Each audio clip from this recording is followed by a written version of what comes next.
Okay, in this tutorial, we will see how to perform NSCF calculation.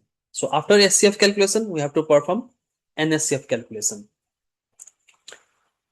In this case, I'm going to copy a whole folder. So for that, I can do cp scf, then nscf, then -r. So here we are going to copy whole folder scf as nscf. It takes some time. So it is copied. So here we can see we have NSCF.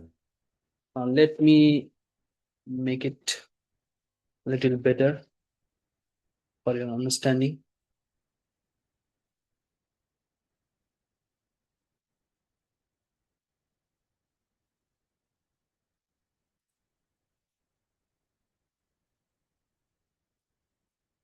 So first we did relax, second SCF, then third NSCF. So let's go to NSCF folder.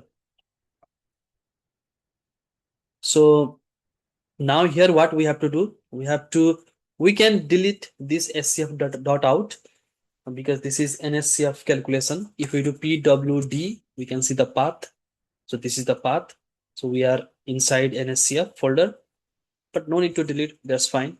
But we have to move this scf.in to nscf.in. So we are renaming this file as NSCF. So here you can see we have renamed. Now let's go to this NSCF. Now in calculation, we have to write here NSCF, okay? And in NSCF calculation,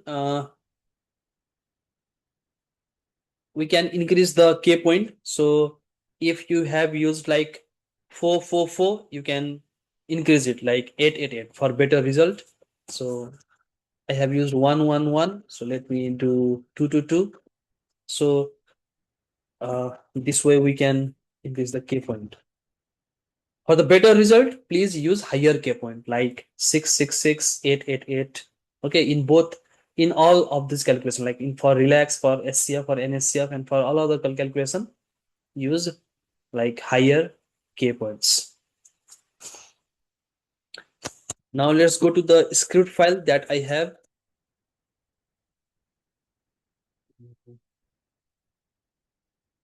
Here we have to write NSCF and NSCF.out.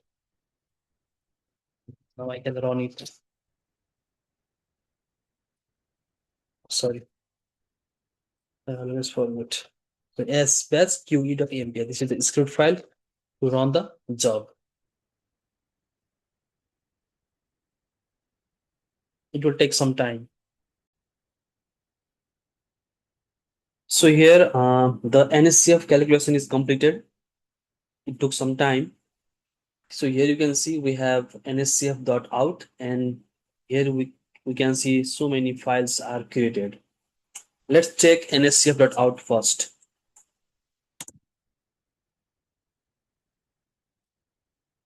So here you can see the job is done.